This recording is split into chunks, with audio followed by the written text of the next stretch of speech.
Hello friends, I am Priyanka and you are watching Priyanka's teaching. Today I am going to explain you the poem Grandma Climbs a Tree. This poem is given in the book of class 5 New Oxford Modern English.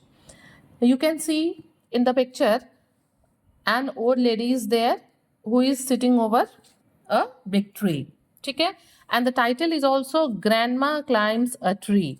Okay, suppose this old lady is a grandmother, poet's grandmother. This wonderful poem is written by Ruskin Bond. Now I am going to explain you line by line, so please be with me and let's start.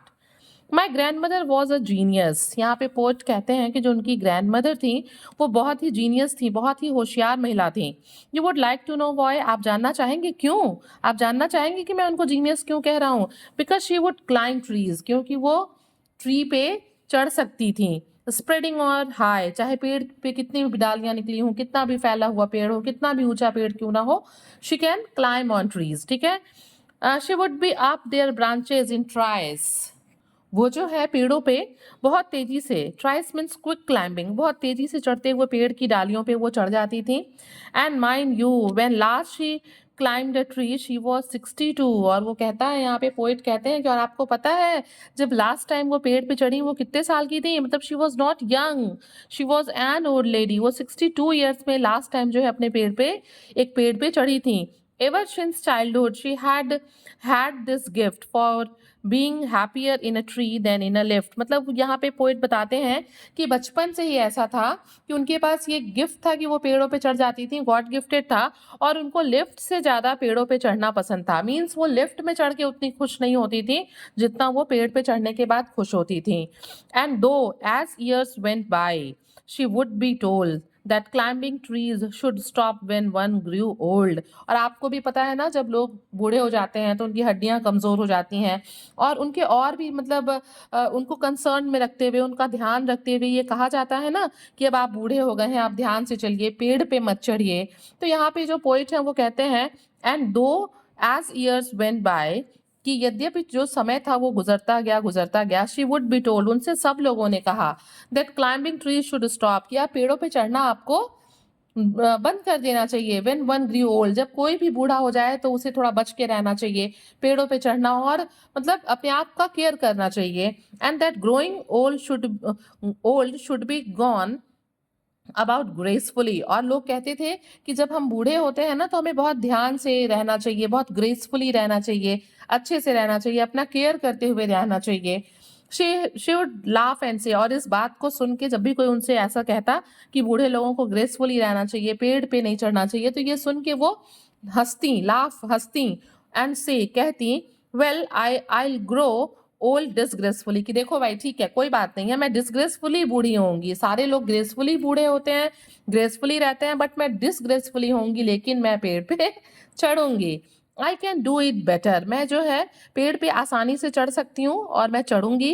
And we had to agree, और यहाँ पे poet कहते हैं और उनकी बात को सबको मानना पड़ता। For in all the garden there was not a tree she had not been up, और यहाँ पे पोइट कहते हैं कि हमारे गार्डन में कोई भी ऐसा ट्री नहीं होगा। For all in the garden, पूरे बागीचे में, there was not a tree, कोई भी ऐसा ट्री नहीं होगा, शी हैडंट बीन अप, जिसपे वो चढ़ी ना हो, एट वन टाइम और अनदर, मतलब एक न एक बार तो वो पेड़ पे सारे चढ़ी ही थी। ठीक है। Having learn to climb from a loving brother when she was 6, और यहाँ पे पोइट ये क्लियर भी करता है कि उन्होंने पेड़ पे चढ़ना अपने भाई से सीखा था सिर्फ 6 साल की उम्र में। ठीक है। But it was feared by all, लेकिन सारे लोग डरते थे, that one day she would have a terrible fall, कि कहीं किसी दिन वो बहुत भयानक तरीके से गिर न जाए। द आउटकम वॉज डिफरेंट, लेकिन हुआ कुछ और, रिजल्ट कुछ और आया। While we were in town, यहाँ पे पोइट बताते हैं कि एक बार जब हम लोग जो है टाउन गए हुए थे, हम लोग कहीं गए हुए थे, she climbed a tree and could not come down, तो वो पेड़ पे चढ़ तो गई, वो बूढ़ी हो गई थी, वो पेड़ पे चढ़ तो गई, बट वो अब उतर नहीं पा रही थी। आफ्टर द रेस्क्यू, मतलब उनको किसी तरीके से उतारा गया, उनको बचाने के बाद, the doctor took grannies temperature and said, doctor ने ग्रैंडमा का टेम्परेचर, भाई डॉक्टर को बुलाया गया, उनको जब किसी तरीके से रेस्क्यू किया गया, उतारा गया, उसके बाद डॉक्टर को बुलाया गया। And when the doctor took the temperature, doctor ने उनका टेम्परेचर मेजर किया, एंड सेड, और डॉक्टर ने कहा, I strongly recommended a quiet week in bed, और डॉक्टर ने उनको सलाह दी, उनको कहा कि देखिए अब कम से कम 1 हफ्ते तक एकदम आपको कंप्लीट बेड रेस्ट, मतलब बिल्कुल बेड पे ही रहना है, आपको उठना नहीं है। We sighed with relief and tucked her up well, मतलब सबको गहरी सांस हुई कि चलो केवल इनसे, सबने एक गहरी ठंडी सांस ली कि चलो सिर्फ इन्हें एक रेस्ट करना है, बेड पे आराम करना है, इन्हें कुछ और नहीं हुआ है, और सबने उनको अच्छे से बेड पे लिटा दिया। पुअर ग्रैनी, बेचारी दादी। For her it was like a brief session in hell, मतलब बिस्तर पे लेटे रहना, बिना कुछ किए, पेड़ पे नहीं चढ़ना, गार्डन में नहीं जाना, उनके लिए बिल्कुल ये हेल में एक बहुत लंबे समय तक रहने जैसा था, बेड पे पड़े रहना। Confined to her bed while every breeze, मतलब अपने बेड पे बंधे रहना, कहीं जा नहीं पाना, और उस समय जबकि हवा हवा बह रही हो, whispered the summer and dancing leaves, और हवा के चलने से ऐसा लग रहा हो कि वो आपस में धीरे धीरे, जो गर्मी है, जो हवा है, वो आपस में धीरे धीरे बात कर रहे हैं। डांसिंग लीव्स, और पेड़ की जो पत्तियां हैं वो क्या कर रही हैं, पेड़ की पत्तियां डांस कर रही हैं। But she held her peace till she felt stronger, but वो तभी तक शांत रहती हैं कि जब तक कि वो थोड़ा अपने आप को स्ट्रॉन्गर नहीं फील करती। Then sat up and said, और जब वो ठीक हो जाती हैं, वो अपने आप को थोड़ा स्ट्रॉन्गर फील करती हैं, तब वो बैठती हैं और कहती हैं, आई लाई हियर नो लॉन्गर, अब मैं और लंबे समय तक यहाँ बेड पे लेटे नहीं रहूंगी, मैं यहाँ पड़ी नहीं रहूंगी। And she call for my father and told him undaunted, और वो जो है उसके बाद पोइट के फादर को बुलाती हैं और उनसे कहती हैं, told him undaunted that a house in a treetop was what she now wanted, और अनडॉन्टेड वे में, बिल्कुल ब्रेवली, बिल्कुल जो है विदाउट एनी फियर, वो अपने बेटे से यानी कि पोइट के फादर से कहती हैं कि अब मुझे पेड़ पे एक घर चाहिए, ठीक है, ट्री टॉप पे मुझे एक घर चाहिए। My dad new his duties, और मेरे पिताजी जो है वो अपनी ड्यूटीज को जानते हैं। He knows that he have to follow his parents order, he said, और वो कहते हैं, दैट्स ऑल राइट, ठीक है ममा, आपका हाउस टॉप पे घर बन जाएगा। You will have what you want, आप जो चाहती हैं वो होगा dear. I start work tonight, मैं आज रात से ही काम शुरू कराता हूँ।